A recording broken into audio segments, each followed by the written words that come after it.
చెప్పన్నా, ఏ సమస్యతో నచ్చారన్న మీరు ఇక్కడ? మేము డిజబుల్ పర్సన్, మేము హ్యాండికాపులము, వికలాంగులము. మా మీద అధికారులు దౌర్జన్యం చేస్తారు, పోలీసు వాళ్ళు దౌర్జన్యం చేస్తారు, ప్రజాప్రతినిధులు దౌర్జన్యం చేస్తారు. అక్కడి నుంచి కనీసం సీఎం హోదాలో వస్తే ఇక్కడ నుంచి ఏమైనా న్యాయం జరుగుతుందని వస్తే ఇక్కడ అంతంత మాత్రమే. పేదోడికి న్యాయం చేసే ప్రభుత్వమే కాదు, ఇలా పట్టించుకున్న అధికారులే కాదు. అంటే ఇక్కడ ప్రజా ప్రభుత్వంలో పేదవాళ్ళ గురించే ఇందిరమ్మ రాజ్యం, ఇది ప్రజాపాలన జరుగుతుంది రాష్ట్రంలో అని చెప్పేసి ముఖ్యమంత్రి చెప్తున్నాడు, మంత్రులు చెప్తున్నారు. మంత్రులు మీడియా వరకే చెప్తున్నారు తప్ప లోకల్ సమాజంలో బయట పోయి చూస్తే అక్కడ స్థానికంగా ఉన్న చోట మోట లీడర్లే ఆ దొంగలు వచ్చి ఈ దొంగ ఇళ్ళనే పడ్డారు. అదే దొంగలు మళ్ళీ ఇప్పుడు రాజ్యం వెళ్తున్నారు. ఏడ జరుగుతుంది పేదవాడు న్యాయం? పేదవాడనే ఉంటాడు. గా న్యాయం జరిగేది ఉంటే గింత దూరం ఎందుకు వస్తారు కంప్లైంట్ల కోసం? ఇగో మాకు గవర్నమెంట్ అధికారులే మాకు రిజిస్ట్రేషన్ చేస్తారు. నేను డిజబుల్ పర్సన్, హ్యాండికాప్డ్ పర్సన్. ఇగో చూడండి మీరే, ఇగో రిజిస్ట్రేషన్ చేసింది ఆమెనే. ఎంఆర్ఓ వింటున్నా, పర్మిషన్ తీసుకున్నా, ఇల్లు కట్టుకున్నా, కోర్టు ఆర్డరు నువ్వు కట్టుకో అని కోర్టు ఆర్డర్ ఇస్తే కూడా ఆ కోర్టు ఆర్డర్ బేసరితో పక్కన పెట్టి అక్కడ స్థానికంగా ఉన్న కార్పొరేటరు వాడు నకిలీ పట్టాలు సృష్టించి పేదోళ్ళకు వంచి ఆ పట్టాలను అడ్డు పెట్టుకొని మా ఇల్లు గులగొట్టిస్తుడు. ఎక్కడ, ఏ ఏరియా? మేడిపల్లి. ఇగో ఏం పేరు? బుచ్చి యాదవ్, పాషం బుచ్చి యాదవ్. ఇగో చూడండి పాషం బుచ్చి యాదవ్. ఈయన కార్పొరేటర్ భర్త.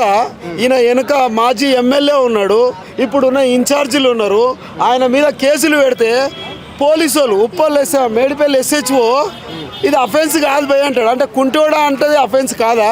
నా అంగవైకల్యం నేను చేస్తే కాదా? అఫెన్స్ కాదా? అఫెన్స్ కాదు అంటాడు. ఏం అన్యాయం ఇది? ఎక్కడ అన్యాయము? ఈడికొచ్చి అడిగితే ఓకే ఆమె ఫోన్ చేసింది కదా, ఏంది ఇదిగో ఇవి దొంగ పట్టాలు. ఎవడన్నా గవర్నమెంట్ అధికారి ఈ రైటింగ్ ఉంటుందా?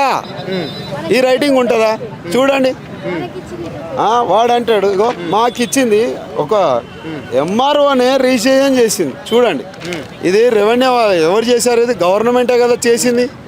అటువంటిప్పుడు మా పైసలు మాకు క్యాన్సలేషన్ చేసి మాకని ఇస్తే ఆ రోజే కాదు అంటే అయిపోతుంది కదా. ఏం పాలన? ఇక్కడ ఇందిరమ్మ రాజ్యంలో పేద ప్రజలకు ఎలాంటి ఇబ్బందులు ఉండవు. నేరుగా ప్రభుత్వం దగ్గరికి, అధికారుల దగ్గరికి రావచ్చు, వచ్చి వాళ్ళ గోడును వినిపించుకోవచ్చు అని చెప్పినప్పుడు ఇక్కడ ఉన్న కార్పొరేటరు, కాంగ్రెస్కి సంబంధించిన కార్పొరేటర్ ఇంత అరచకాలకు ఎందుకు పాటుపడుతున్నాడు? మరి అక్కడ డబ్బు సార్, పేదవాడికి ఓ 60 గజాల స్థలం వస్తుందంటే దానికోసం 3 లక్షలు 4 లక్షలు ఇచ్చేసి ఈ నకిలీ పట్టాలు తీసుకొని వీడు రాకుండా చేస్తున్నాడు అంటే కథం వాళ్ళ డబ్బు కోసం. పేదవాడికి కావాల్సిందేం సార్? ఇల్లు, కూడు, తిండి. ఆ తిండి కోసం నమ్మి మోసపోతున్నారు. వస్తారు, ఇక్కడికి వస్తే అధికారులు కనీసం స్పందిస్తురా? పేదోడికి స్పందన అంటే ఎట్లుండాలా? ఇంటి వరకే ప్రజాపాలన రావాలి. ఆ ప్రజాపాలన పెట్టి ఈడి వరకు రప్పించుకొని ఈ నుంచి ఉత్త చేతులతో పంపిస్తున్నారు. ఏం ప్రయోజనం? ఎందుకు ఈ అటాచ్మెంట్లు? ఎందుకు? ఏం చేసుకోను? యాక్షన్ అనేది ఉండాలి కదా. మీ కార్యాచరణ ఏ విధంగా ఉండబోతుంది? కార్యాచరణ, నేను రాష్ట్ర స్థాయి వికలాంగుల అసోసియేషన్ ప్రెసిడెంట్ని. నేను రాష్ట్ర వ్యాప్తంగా మా వికలాంగులను మొత్తం సమకూర్చి ఇటువంటి ఈ దుర్మార్గమైన రాజకీయ నాయకుల మీద పోరాడేంత వరకు వదిలిపెట్టాను. ఈ అధికారులు స్పందిస్తారా? న్యాయపరంగా కోర్టుకు కూడా వెళ్తా.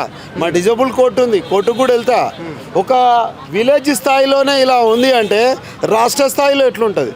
ఇవాళ ఇంతమంది మీ దగ్గరకు వస్తున్నారబ్బా, వాళ్ళందరూ ఏదో ఒక సమస్య మీద వస్తారు. పెద్ద ఆయన పింఛన్ వస్తలేదు. పెన్షను ఎందుకు వస్తారు నీ ఆఫీస్కు? నాకు పెన్షన్ వస్తలేదనే వస్తారు కదా.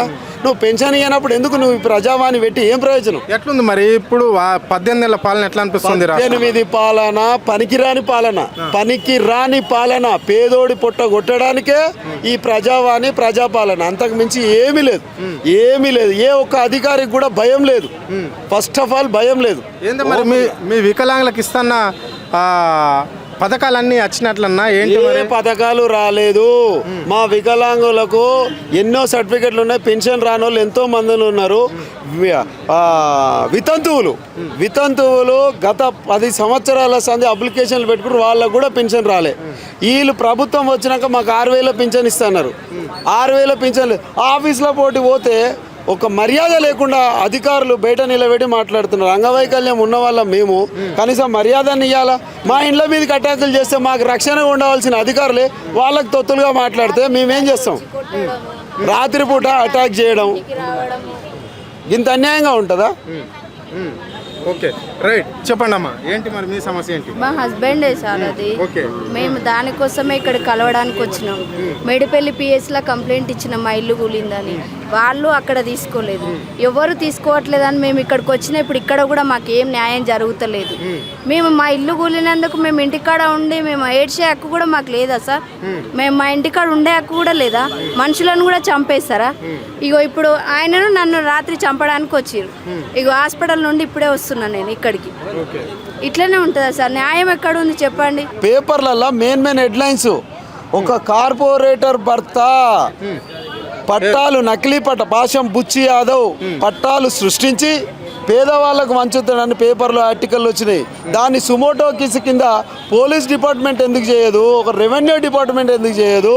ఒక సీఎం ఆఫీస్లో అక్కడి వరకు మీడియాలో వస్తే వాళ్ళైనా సుమోటో కేసు కింద చేసేసి దాని మీద ఎంక్వైరీ చేయాలి కదా. ఆ వ్యక్తే న్యాయపరంగా ఉన్న వాళ్ళ మీద దాడి చేస్తుంటే ప్రభుత్వం ఉన్నట్ట పోయినట్ట?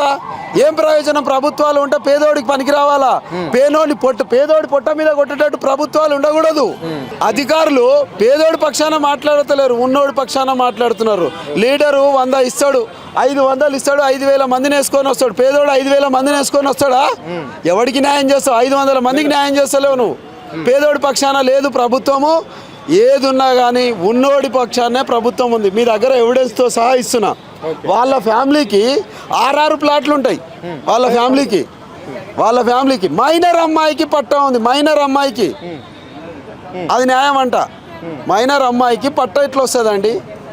ఒక మైనర్ అమ్మాయికి ఇది పరిస్థితి. ఇక్కడ బుచ్చి యాదవ్ అంట కార్పొరేటర్ భర్త అంటే నకిలీ పట్టలు తయారు చేసి ఇక్కడ పేదవాళ్ళ ఇండ్లు పుంజుకొని వాళ్ళకి నచ్చిన వాళ్లకు, వాళ్ళ పార్టీకి సంబంధించిన వాళ్లకు, వాళ్ళ బంధువులకు ఇస్తున్నాడు అని చెప్పేసి కూడా ఈ ఆరోపణలు. అంటే ఇంత పెద్దగా ఈ పేపర్లో వచ్చినా కానీ ఇక్కడ ఒక్క పోలీస్ అధికారులు కావచ్చు, రెవెన్యూ అధికారులు కావచ్చు, సుమోటగా ఆయన పేరు మీద ఇప్పటి వరకు కూడా కేసు ఫైల్ చేయలేరు. పలుమార్లు మేము తిరిగినా కానీ మనం పట్టించుకునే పరిస్థితులు లేదు అని చెప్పేసి కూడా ఆయన చెప్పడం అనేది జరిగింది. అంటే ఇప్పుడు ప్రజాభవన్లో కూడా ఇక్కడ అధికారులు కూడా డబ్బున్న వాళ్ళకే కొమ్ము కాస్తున్నారు, మాలాంటి వాళ్ళకు పేదవాళ్ళకు లేదు అని చెప్పేసి కూడా ఆయన చెప్పడం అనేది అయితే జరిగింది. సో ఇప్పుడు మాకు ఒకటే అంటే ఇప్పుడు అక్కడ పోతేనేమో మా మీదకి గొడవకు వస్తున్నారు, కొట్టడానికి వస్తున్నారు.